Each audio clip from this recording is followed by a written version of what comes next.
race earlier this year. Now he's looking for his first series championship in the Super Tracker campaign. Brian Smith in his first year of professional dirt track. Going into the final round of the season, he's holding down first place in the Sportster Performance Series.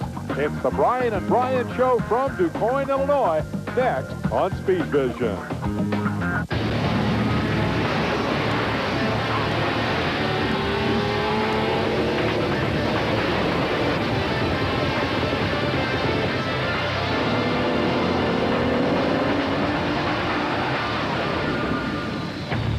Speed Vision coverage of the 2001 Progressive Insurance U.S. Flat Track Championships wrapping up at the DuQuoin State Fairgrounds, DuQuoin, Illinois. Hello, everyone. I'm Dave Despain. Steve Moorhead joining us as we bring you two classes of competition, the Harley-Davidson Sportster Performance National Final and the Super Tracker finale. Third member of our team, J.B. Norris. Today, Brian Smith has his opportunity to win his first professional title.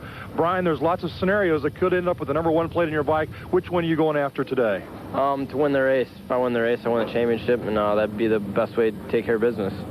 Willie McCoy is your teammate. Is he going to help you today? He says he's nice. He says we got a race for second, and let us take care of our business. But I think if it comes down to it, he'll help out a little bit. Are you feeling the championship pressure today? Not really. I mean, I'm not much of one for getting butterflies running, so I'm just going to go out there and race how I always do. Brian Smith is from Flint, Michigan. Guys from Flint, Michigan know how to win titles. He could be the guy today.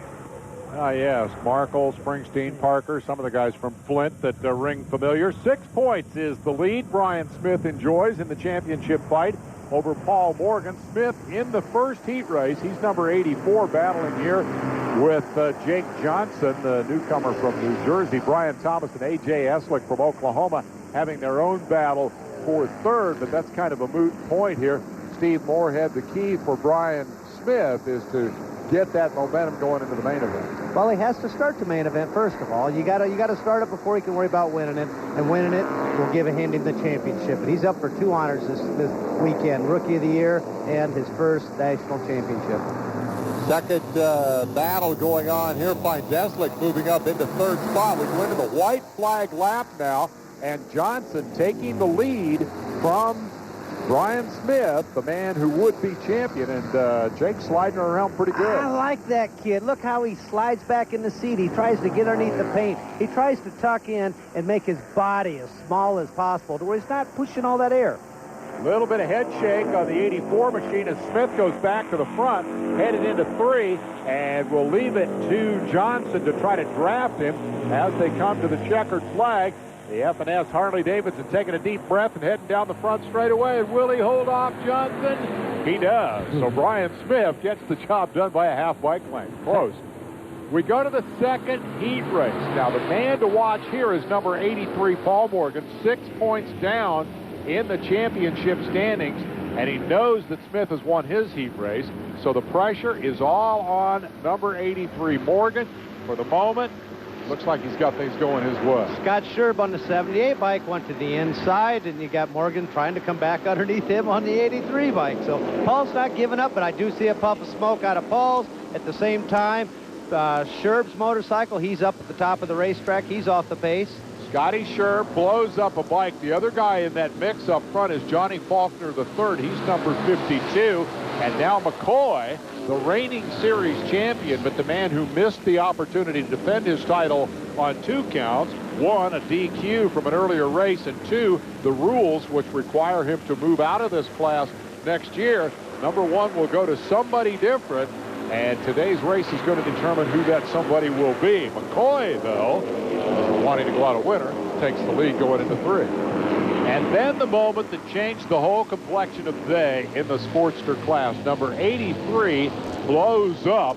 Paul Morgan is done for the day, loses his chance to win the championship, though he does get to talk to JB. Paul, you came here to win the championship today, but it looks like that's not going to happen. What happened in the heat race? Something let go in the motor. I don't know if it was the pistons, the valves, or what, but we pulled out to draft Willie, and like I said, all day we was running good.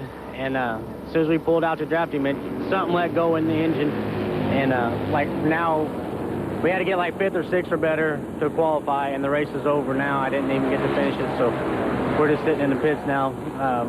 looking at second place in the point series. You had a big fan club down here from Centralia right nearby. Has to be disappointing in front of all those guys. I'm sure you wanted to win this title today for your guys. Yeah, because like I said, today it was break or win, and we had to win the race today to win the championship, and that's what we come out here to do, and I think we was going to do it today. And this is the only thing that was going to let us down, and it did. All year long, the Maroney's team has put you on just bullets, and you haven't had a failure. No, not yet this year. This was our first one, and we didn't need it today for sure. But, you know, I kind of hurt myself when I fell at Charlotte. You know, I fell off and got right back up and got going, but I didn't collect any points. So that hurt me today, too. Even if going into this race today, we was going to be struggling because we would have had to win this race today. And if that wouldn't happen in Charlotte, I might have been still at the points lead. Morgan, the sportsman, taking his share of the responsibility for the way things have turned out. This, meanwhile, is Jake Johnson's bike. It's the other Maroney machine, and it developed a problem after the finish of the first heat.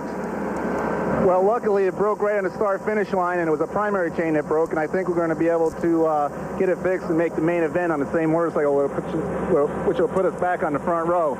The unlucky part is Paul Morgan's bike broke, and we're trying to win a championship with him, and we're not going to be able to get him in the main event because he finished 9th, and they're only taking 8th. So we're lucky and unlucky. The upshot of all this is that Brian Smith, who came here expecting the fight of his life for the Sportster Championship, is effectively crowned before the green light even flashes on the main event. Check out the $sign on the back of his leathers. I expect that kid's going to win his share of those before his career is over. We'll be right back.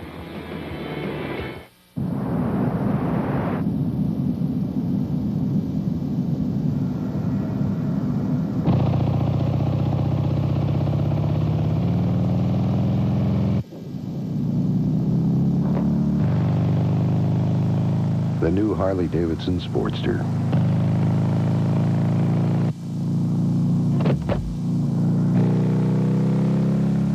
It's still not for everyone. When you have money problems, just going to the mailbox can be frightening. The bills and balances keep piling up. You're scared to even look. It's the same when the phone rings. You know it's another creditor, so you're afraid to answer. I don't know how my debt got so out of control. I thought bankruptcy was the only way out. And then I called Ameridebt and found the answer.